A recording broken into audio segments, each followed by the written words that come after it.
ओम।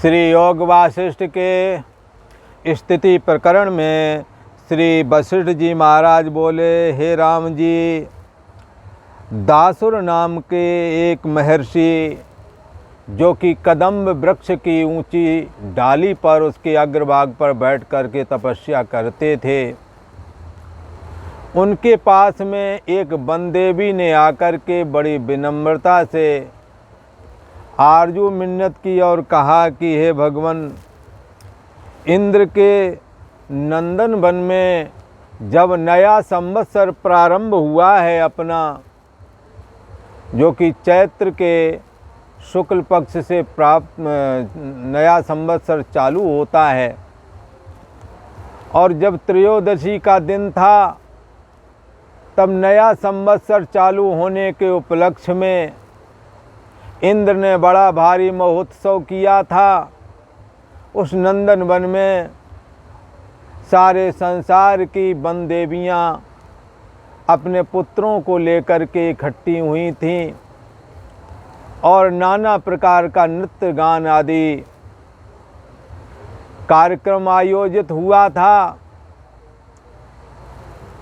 वो वन देवी दासुर नाम के महर्षि से कहती है कि हे भगवान, जितनी भी वन देवियाँ आई थीं उनके साथ में उनके पुत्र थे, परंतु मैं पुत्र से रहित थी, जिससे कि मेरे को बड़ी ही गिलानी हुई।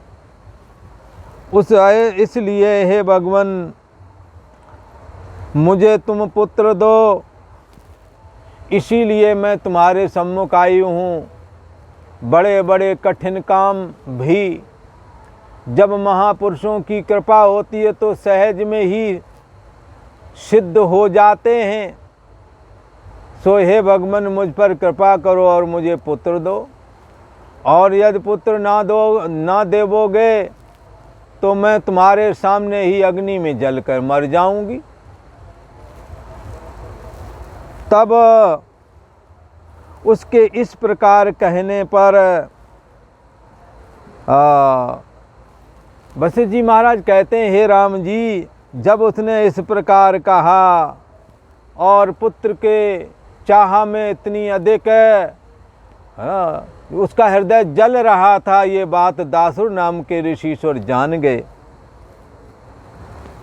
और उन्होंने इस प्रकार वन देवी की ओर देखा और हंस करके दया दिखाते हुए कि ये बेचारी पुत्र के बगैर कितनी परेशान है, तो उन्होंने हाथ से उनको अभय दिया और उन्होंने कहा कोई बात नहीं। वन देवी ने जब कहा तो मुनीषों ने हंस करके दया करके हाथ में एक फूल लिया और कहा, हे सुंदरी, ये फूल ले और जा, तेरे 1 महीने के अंदर ही बड़ा सुंदर और पूजने योग्य पुत्र पैदा होवेगा। और तूने जो इच्छा की थी कि जो पुत्र ना प्राप्त होवेगा तो मैं जल के मर जाऊंगी, इससे तूने अज्ञानता का ये वचन बोला था। मूढ़ता भरा ये वचन है, आत्महत्या कभी ना करनी चाहिए। तुम्हारी इस मूढ़ता की वजह से ही तुम्हारा पुत्र अज्ञानी होवेगा। पर यत्न करके उसको ज्ञान प्राप्त हो भी जावेगा। लास्ट में जब वो प्रयास करेगा तो उसको ज्ञान प्राप्त होवेगा। तो इस करके तुम्हारे पुत्र जो होवेगा सुंदर होवेगा और पूजने योग्य होवेगा, तो भी ज्ञान से शून्य होगा। प्रयत्न करने से उसे ज्ञान प्राप्त हो जावेगा।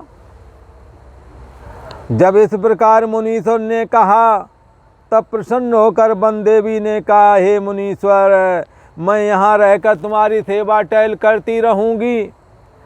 तुरंत मुनीश्वर ने कहा, अरे वन देवी, तुम यहाँ नहीं रह सकती। ऐसा करके तुरंत मुनीश्वर ने उसका त्याग किया और कहा, हे सुंदरी, तू अपने स्थान में जाके रहे, जहाँ तेरा स्थान हो वहाँ चली जा। यहाँ नहीं रह सकती, यहाँ तो मैं ही अकेला रहूँगा वृक्ष के अग्रभाग पर। मैंने अग्निदेव की उपासना करके ये स्थान प्राप्त किया है, ये केवल तपस्या के लिए है। तू अपने स्थान पर जाकर के रहे। तब वह वन देवियों में जाकर के रहने लगी। हे राम जी, समय पाकर उसके पुत्र उत्पन्न हुआ। जब वह 10 वर्ष का बालक हुआ तब वह उसे उन मुनीश्वर के पास लेकर के आ गई। जब 10 साल का पुत्र हो गया तो उसको लेकर के उसी ऋषि के पास गई जिसने आशीर्वाद दिया था पुत्र होने का। और पुत्र संयुक्त प्रणाम करके पुत्र को मुनीश्वर के आगे रख कर कहा, हे भगवान, यह कल्याण मूर्ति बालक तुम हम दोनों का पुत्र है। तुमने ही कृपा करके आशीर्वाद दिया था, जो फूल दिया था वही ये पुत्र है। इसको मैंने संपूर्ण विद्याएं सिखा दी हैं मैंने, और परिपक्व भी कर दिया है। समस्त विद्याएं सिखाकर इसको परिपक्व बना दिया है। और ये सबका वेदता है, कोई विद्या नहीं जो ये जानता ना हो। बोले अच्छा, परंतु हे मुनीश्वर, केवल ब्रह्म ज्ञान से रहित है, इसलिए इसे दुर्लभ तत्व ज्ञान प्राप्त नहीं हुआ, इसीलिए अभी तक संसार समुद्र से पार नहीं हुआ है। हे मुनीश्वर, जिससे इस संसार यंत्र में ये हमारा पुत्र दुखी ना होवे, संसार समुद्र से पार हो जावे, ऐसी कृपा करो। इसलिए हे मुनीश्वर, आप कृपा करके इसको दुर्लभ ज्ञान का उपदेश करो। हे प्रभु, ऐसा कौन कुलीन है जो अपने पुत्र को मूर्ख रखना चाहेगा। हे राम जी, जब इस प्रकार देवी ने कहा तब मुनीश्वर बोले, हे वन देवी, तुम इसको यहीं छोड़ दो और छोड़ करके मेरे पास छोड़ करके चले जाओ, मैं इसको बोध कराऊंगा। तब वह वन देवी उस अपने बालक को उन महर्षि दासुर के पास, जो कदम्ब के ऊपर बैठे तपस्या करते थे, जिसकी वजह से उनका नाम एक कदम्ब तपा भी था, तो कदम्ब तपा नाम के ऋषीश्वर के यहाँ उस बालक को छोड़ करके वो वन देवी चली गई। अब बालक पिता के पास रहने लगा, क्योंकि उस ऋषीश्वर के आशीर्वाद से पैदा हुआ, इसलिए वही पिता हुआ। बालक पिता के पास रहा और बड़े यत्न से उसको ज्ञान की प्राप्ति भी हुई। मुनीश्वर ने नाना प्रकार के आख्यान बता करके उस बालक को उपदेश दिया और अनेक अपने दृष्टांत कल्पना करके सुनाए, और चिर पर्यंत लंबे समय तक वो आत्मा का श्रोतव्यो मंतव्यो निदिध्यासितव्य, आत्मा का श्रवण कराते रहे अपने बालक को। कैसे? कल्पना करके दृष्टांत रच लेते थे कि ऐसी ऐसी घटना हुई तो उसमें ऐसा ऐसा हुआ था, वैसे ही अज्ञान तेरे को है, तू भी ऐसा कर, तेरा अज्ञान दूर हो जाएगा, तू भी श्रवण कर, मनन कर, निदिध्यासन कर, ऐसा उपदेश किया करते थे। और क्या करते थे? अनेकों प्रकार के इतिहास सुनाते, आख्यान सुनाते और अपने दृष्टांत कल्पना करके लंबे समय तक अपने पुत्र को अज्ञान रूपी निद्रा से जगाया, मोह रूपी निद्रा से जगा करके आत्मा में स्थिति लाभ प्राप्त हो जाए हमारे पुत्र को, इसलिए बराबर यत्न करते रहे। वेदांत का निश्चय अनुद्वेग हो करके उपदेश दिया उन्होंने। वेदांत का जो निश्चय है, सर्व खलमिदं ब्रह्म, सब ब्रह्म ही है, निश्चय करके ऐसे ब्रह्म तत्व का उपदेश उन्होंने अनुद्वेग होकर के बड़े शांत चित्त से अपने पुत्र को बारंबार उपदेश दिया और जगाया, उसे मोह रूपी रात्रि से जगाया।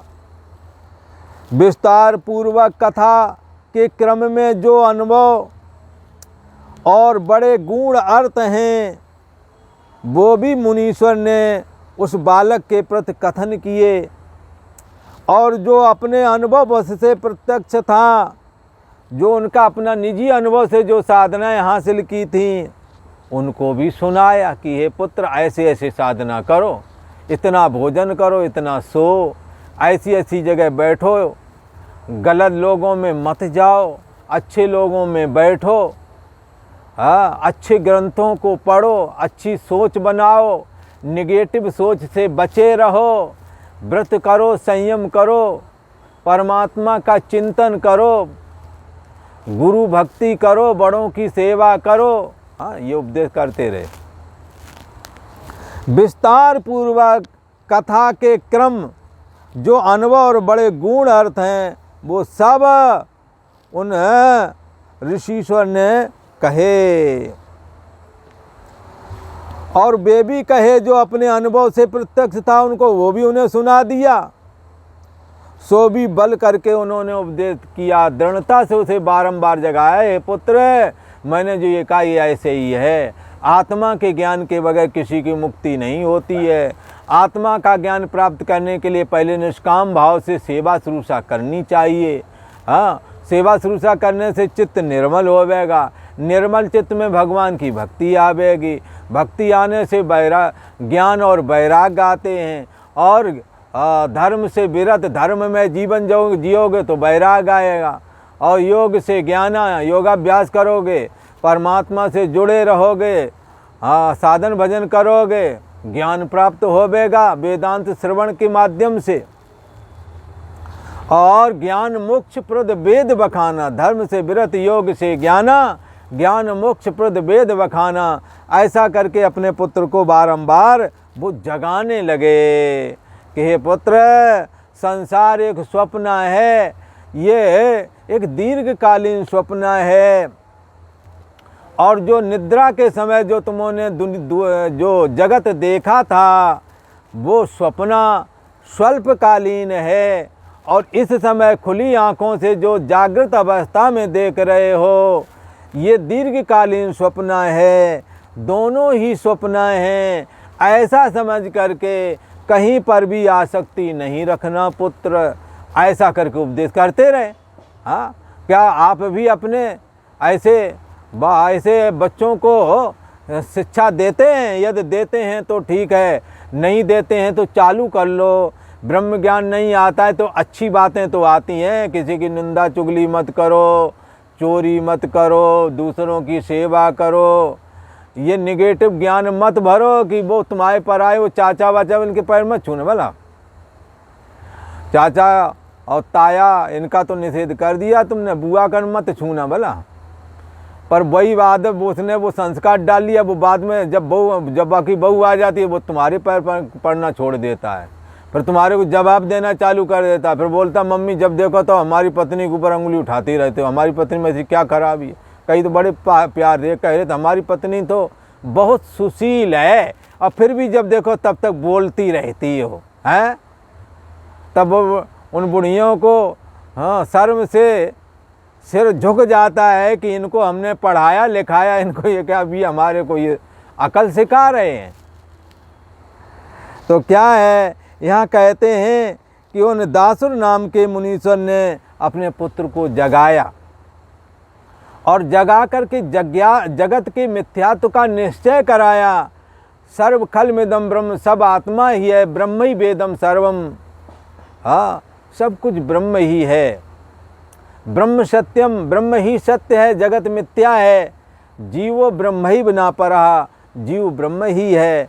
ये बात अपने पुत्र को बारंबार उपदेश दिया, और साधना के लिए मन निर्मल बनाने के लिए दूसरों की सेवा करनी है, आसक्ति और फल की इच्छा से रहित होकर समस्त कर्म करने हैं, अपने से बड़ों के प्रति विनम्र रहना है, सदा प्रणाम और आदरणीय दृष्टि को बनाए रखना है, जैसे भी हैं वो तुम्हारे हैं, तुम्हारे अपने लोग हैं। जहाँ से तुम अपने को कमल के समान बहुत सुंदर मानते हो, तो कमल कीचड़ से आया है। जिस परिवार से नफरत करते हो उसी कीचड़ में तुम जन्मे हो। इसलिए अपने यदि आप अपनी पूरे कुनवा खानदान की अगर कटिंग करते हो तो तुम अपने ऊपर आप ही कुल्हाड़ी चला रहे हो। हाँ, इसलिए जहाँ से तुम जन्मे हो कम से कम ऐसा कर सकते, जो जिनके अंदर दोष हैं उनके दोषों को ग्रहण मत करो और गलत रास्ते पर मत चलो, परंतु उसमें अच्छे हैं उनको भी आप उन्हीं कूटी में शामिल करके उनका भी अपमान करते हो। अब अकल चल रही है, पैसा बढ़ गया है और लोग भी कुछ जुड़े हुए हैं तो पुराने लोगों को धुतकार रहे हो। ऐसा नहीं होना चाहिए। अपने कुटुंब कबीले से, अपने ख़ानदान से जुड़े रहो, वरना अलग हो जाओगे, और हो जाओगे तो अलग ही हो जाओगे। ये तो ऐसा एक कहानी है कि दूर रहे से दूरी बढ़ती है, और मिलने जुलने से और बैठने से, एक दूसरे का आदर सत्कार करने से प्रेम बढ़ता है। कई तो ऐसे भी है, तुम तो उनके लिए, भाई बंधुओं के लिए कहते हो उसके पास नहीं जाओ, उसके पास नहीं जाओ, सब ऐसे वैसे सब खराब लगते हैं, तुम्हारे अलावा सब सही है। मतलब वो खराब हो गए, तुम ही अच्छे हो, वो कुल खानदान में बाकी सब खराब हैं। तो ये दृष्टि हटा लो, ये गलत दृष्टि है। वरना ये दृष्टि तो जो यहाँ से गए हैं और दूर हो गए विदेश में, तो वहाँ से कार्टून बना देते हैं, आंसू गिरते वाले वो बना देते ना, हम नहीं यार हम दुखी हैं, कुछ दिक्कत आ जाए, और कुछ खुशी का समय तो हंसने वाला बना दिया। पर मिलने नहीं आते, अंत तो गत्वा माँ बाप मर जाते तो भी नहीं आते। दूरी हो गई, दूरी बनाने से दूरी हो जाती है, नज़दीकी बनाने से नज़दीकी हो जाती है, द्वेष दृष्टि बनाने से दोष दिखने लगते हैं। इसलिए इतनी भी द्वेष दृष्टि मत करो कि अपने लोगों के पास फिर बैठ ना पाओ, और जब घर गाँव खानदान में जाओ कभी, तो पड़ोसी के यहाँ जा कर के झोला उतारोगे, तब तक तुम्हारा मकान खंडर बन चुका होगा, क्योंकि तुमने किसी को पैर रखने नहीं दिया। वो तुम्हारे को वो भी अपने इधर उधर करके जुगाड़ लगा के अपना एक आध कमरा कहीं ना कहीं बना ही लेंगे, बने रहो अमीर, तुम कहाँ के हो। पर जब घर पे जाओगे तो वो तो अपने मकान, तुम्हें पड़ोसी के यहाँ उतरना पड़ेगा। गांव की एक जगह हमने एक कहानी देखी है, वो जाकर दूसरे का घर मकान कभी बनाया ही नहीं है, और अपने कुल खानदान में इतना व्यवहार रखा नहीं कि कोई तुम्हें बुला के बैठा ले, रोटी बना के खिलाए। तो बगल वाले गांव में जा कर के दूसरों के यहाँ रुके, वहाँ जाकर रोटी खाते, तो अपना घर देखने आते, घर है ही नहीं। ये स्थिति क्यों आने देते हो? पराए लोगों की मदद लेनी पड़ रही, अपने वहीं बैठे, वहाँ पर तुम्हारी खुद की जाने की हिम्मत नहीं, क्योंकि तुमने वो कर्म कर लिए है ना कि ये सब गंदे हैं। भगवान न करे, मरी मौत से लेकर बहुत सारी समस्याएं जीवन में आती हैं। गंदे से गंदे लोगों का, अच्छे से अच्छे लोगों का, सबकी ज़रूरत पड़ती है। इसलिए रहमन देख बड़े इनको, लघु न दीजिए डार, जहाँ काम आवे सोई कहा करे तलवार। पर दासुर ने ऐसा नहीं किया। दासुर ने सांगो पांग उपदेश दिया, सेवा शुरूषा आदि करके चित्त को निर्मल बनाओ, और दुर्लभ ब्रह्म ज्ञान के द्वारा तात्पर्य का निर्णय पूर्वक श्रवण करके सर्वाधिष्ठान ब्रह्म मैं हूँ ऐसा दृढ़ बोध अपने पुत्र को कराया, और नाना प्रकार के दृष्टांत और आख्यान सुना करके अपने पुत्र को जगाया, और जो बड़े गूढ़ अर्थ थे उनका उपदेश किया, और बलपूर्वक उपदेश दिया, जिससे हे राम जी उनका पुत्र वो जाग गया, शांत आत्मा हुआ। तब तो जैसे मेघ के शब्द से मोर प्रसन्न होता है, तैसे ही वह बालक प्रसन्न हुआ।